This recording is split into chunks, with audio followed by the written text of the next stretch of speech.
ఒక ముఖ్యమంత్రిగా ఉండే వ్యక్తి ఇన్ని అబద్ధాలు చెప్పి మళ్ళా సర్వైవ్ అవుతాడు నా జీవితంలో ఎప్పుడు నేను ఊహించలేదు.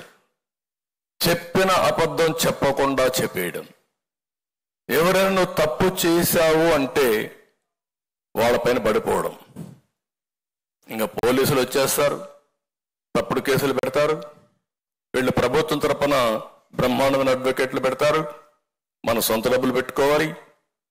దీంతో రాష్ట్రం మొత్తం మీరు చూస్తే భయంకరమైన వాతావరణం ఫేస్ చేశాం. ఈరోజు కొంతమందికి నేను సీట్లు ఇవ్వలేకపోయి ఉండొచ్చు. వాళ్ళు చేసిన త్యాగం నా జీవితంలో ఎప్పుడూ మర్చిపోలేను. నా కళ్ళ క్రమశిక్షణ కమిటీ చైర్పర్సన్.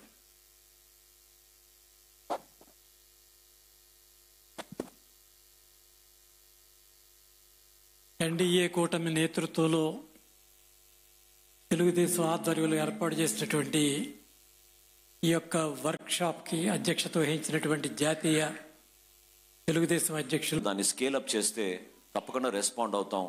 అంతేగాని మీరు ప్రతి చిన్న విషయంలో కూడా మనం ఇమీడియట్గా పైకి తీసుకెళ్లాల్సిన అవసరం ఉందని మీరు అనుకుంటే మాత్రం టైం వృధా అయిపోతుందనే భావనతో నేను మీకు ఎక్స్ప్లెయిన్ చేస్తున్నాను.